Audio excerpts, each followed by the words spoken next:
guys, welcome back to Strong Successful Male. So for today, I'm going to go over an email that was sent from a subscriber. That's where my guy sounds like he's in his early 60s and shares his story, which once again backs up the fact that they always come back. Always, as long as their lives are crap or they need something. And in this situation, we're talking 30-some years coming back. And that'd be a really good one to go over here, guys. Again, reminding you of that point. So for all you guys out there that right now are going through a really bad breakup, or been cheated on, or had something like that, know this. If you learn from your mistakes and her mistakes and work on yourself, self-improvement, make your lives amazing, you really get to have the last laugh. Success is the best revenge. And especially when those people that did you wrong come back down the road, hoping to come back in your life, and you get to, in whatever fashion you want to say it, tell them to go F off. It's a great feeling. And of course, this story is going to remind you all of how oftentimes when gals have a perception of a guy, whether it's accurate or not, it's darn near impossible for them to change that. So it's like if the guy was Mr. Nice Guy back 30 years ago that worshipped the ground she walked on, and then she broke his heart and he moved on and learned reality, and 30 years later, she's the size of Jabba the Hutt, and he's looking good and doing well, she still thinks that you're going to be interested in her and take her back. Fat chance. But it is very hard to change the perception once a gal has it of you. And in this story here, you're going to see that and how this guy's story ends on a high note on multiple fronts. I thought you guys would definitely appreciate this one. He says, "Hello SSM. Thank you for your channel. I've been both entertained and informed by your videos. I just want to share my story, although it's more on the positive side of things as opposed to most of the stories on your channel." Bro, I appreciate positive stories. I appreciate, as I'm sure a lot of the guys would love a lot of these stories with happy endings, because there's just so much, unfortunately, misery in the world. But I report reality, so it's nice to hear some good ones here. So for this story, I'm going to use the aliases for all the people involved. The primary character are me, I'm calling myself Adam, my wife, Eve, you sure you want to use that? And my long ago ex, Lilith. Well, that will be appropriate. I'm sure you are going to have a twitching arm to issue smacks, but life and history is what it is. I'm older than you, being 60 years old, and I've been married for 40 years, and with my wife for a total of 42 years. Holy crap. Well, I'm glad you have a happy ending. So a bit of my background is pertinent to explain my life decisions and outlook. As a child of baby boomers who were children of returning World War II veterans, I experienced all too common events of people of my generation. I was a surprise, and my parents conceived me while in high school at the ages of 17. He says they were 18 at my birth. Whoa! 17, and you were born when they were 18 years old. Oh my God. My parents were children, raising children, and I was followed by 2 more siblings. When I was 9 years old, my parents divorced.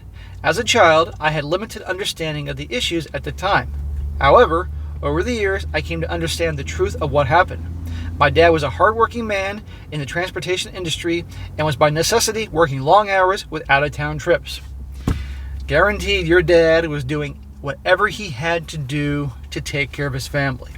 And I respect and admire that absolutely. Now let's remember, guys, this is a very different time period. My mother, I found out later, was a spouse who walked away and refused to go to counseling or fix whatever issues my parents had. As a child and teenager, she created the illusion that my dad had walked away for another life or family. See, guys? Same crap back then. His dad's being painted as the bad guy, the villain here. Now, let's be honest. Nobody's perfect. Okay? You're not going to have a couple where one person is angelic and does everything right, and the other one is the freaking devil, you know. But still, your dad did not deserve that, okay? I guarantee he didn't want to be away from, maybe he wanted to be away from your mom, but he definitely didn't want to be away from you guys, and he was doing what he had to do. And I think about during the Great Depression, where fathers would sometimes have to pack up and take jobs several states away to provide any money for their family. I mean, really.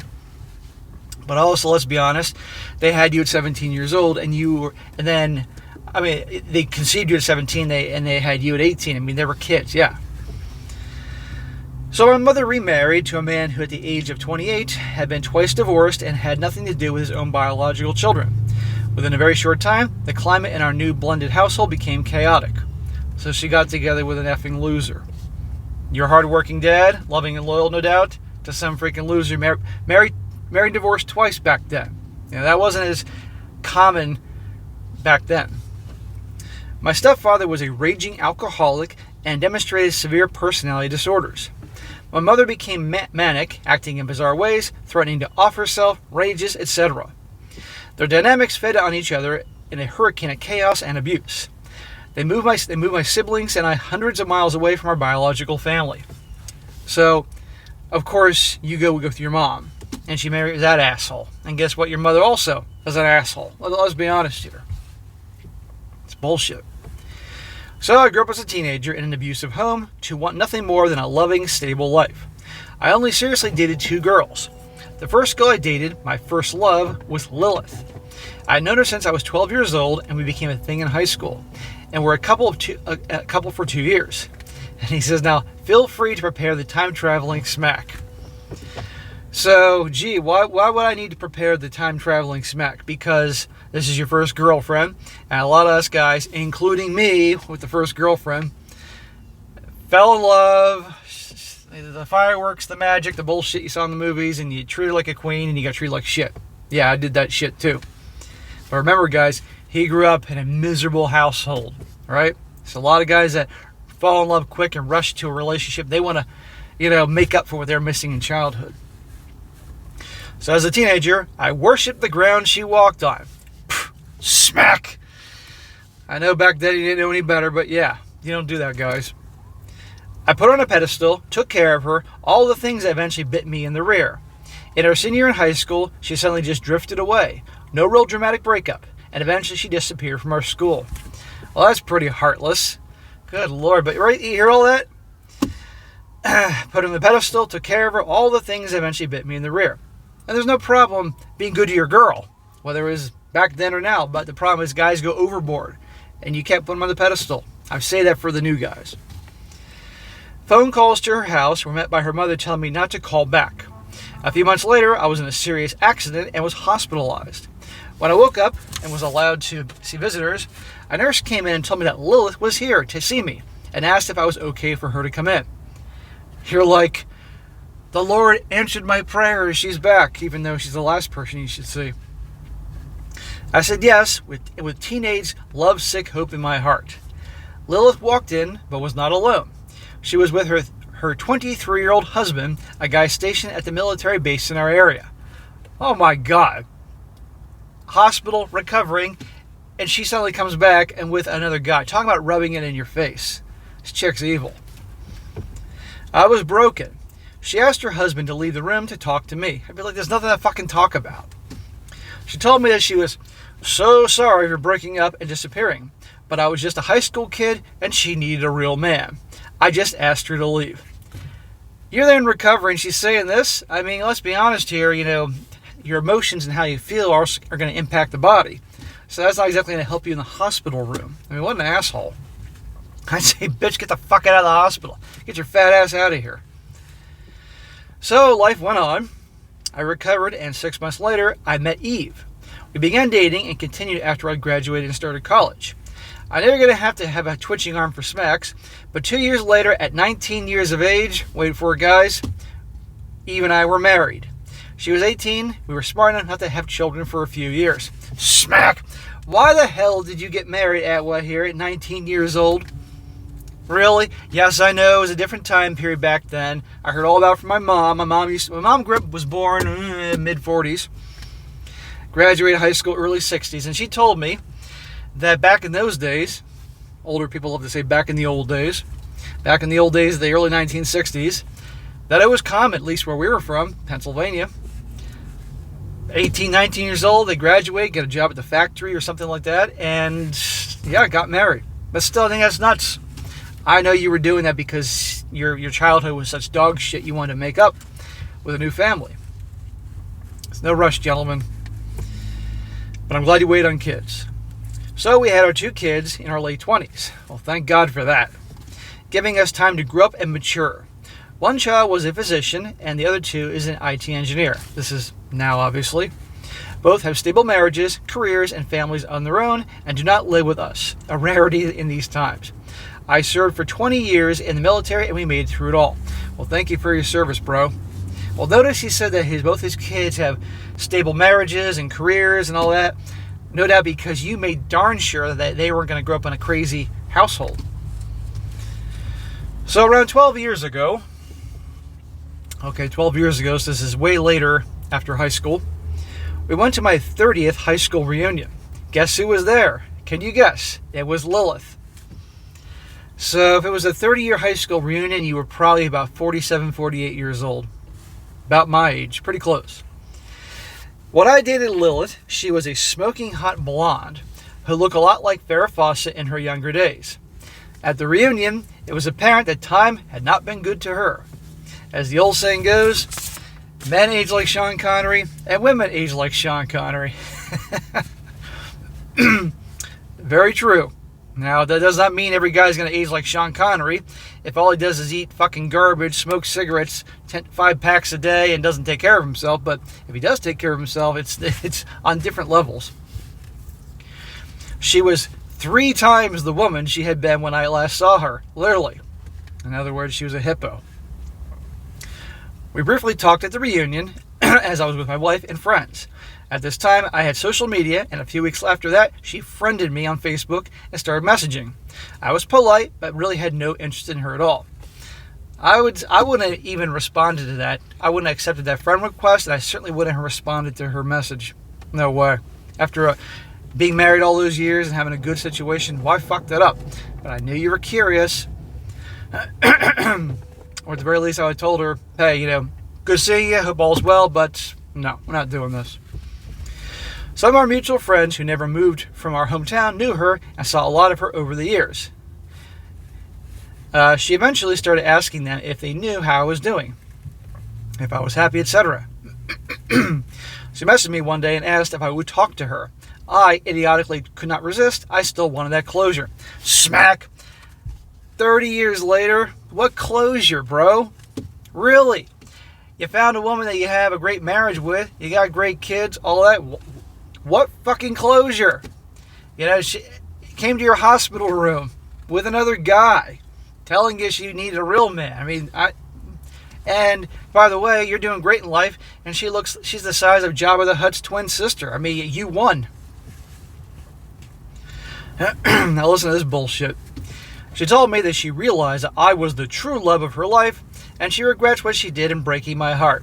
Bullshit. What she regrets is the fact that her life has been shit, and you are a good guy, and she would love to have the stability of having a guy like you in her life, and therefore, you were the true love of her life. And she's saying this because she, in her mind, she's still an amazing catch, even though she's a fucking water buffalo, and that since you loved her so much back then, give her a chance now. That's her perception of you, her warped perception.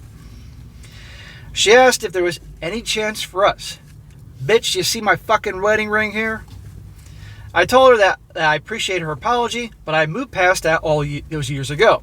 I was no longer in high school, and a high school kid, and I was a real man who had 2 children and been married for nearly 30 years. I like how you had that I'm a real man thing, because she said you weren't back then.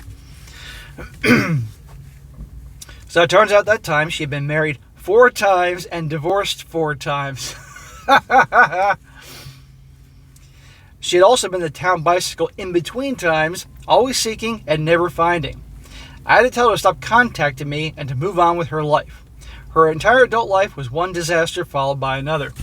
Bro, you dodged a major bullet. You dodged a missile. So all that we went through was worth it.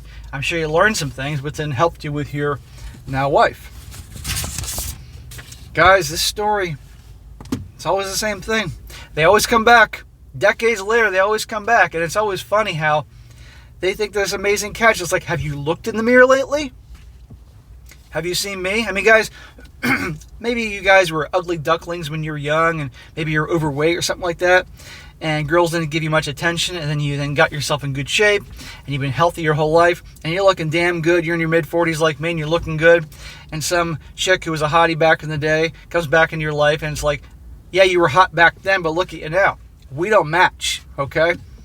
You have the fast food physique, and I look like, a healthy guy.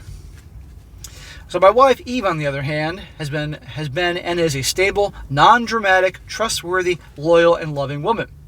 Awesome. Who stood by me even with dealing with the after effects of war.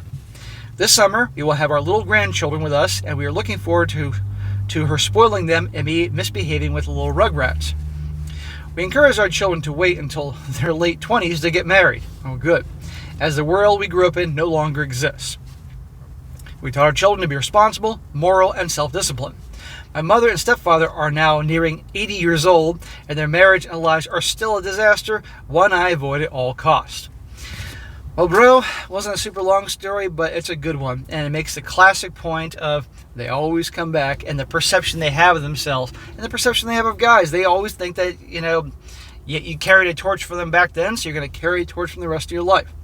And I also want to point out that your mom and your stepfather, her husband, they're still a bunch of wackos. I'd be avoiding them too. I hope your kids never were around those a-holes. But bro, good job. You rushed into marriage, obviously, and you obviously put everything in your first relationship with Lilith because your family life was shit. And that happens, okay? It really does. But I'm really glad you're doing well, and thank God I can have a happy ending here because we don't have much of those on this channel. Or at least we have endings where guys are victorious, if you will. They have the last laugh, but they don't actually have what a lot wanted was a stable, good family and all that, and children. So I bet you're a great dad and a great grandpa. So enjoy your days. You earn them. Have fun with the grandkids, and you can pass on some of your wisdom to the grandkids when they're old enough, both boys and girls. Let's be honest, young girls need my material often as much as young guys. So hopefully it helps. Alright guys, that is it for today. Be sure to comment down below. Let me know what you think about this. And guys, you got a good story you want to share, definitely email it to me, strongsuccessfulmale@gmail.com. Again, just give me some time to get to it and I will. And this could be questions or your crazy life story, whether it happened last week or happened 40 years ago. I don't care. They're all useful. A good news article that's related to the channel, some crazy stories on Reddit, I'll take it all. The more you guys send content my way, it makes it easier for me to crank the videos out and get it going. So, be sure to like the video, share it with your friends, and subscribe. And I'll catch you next time.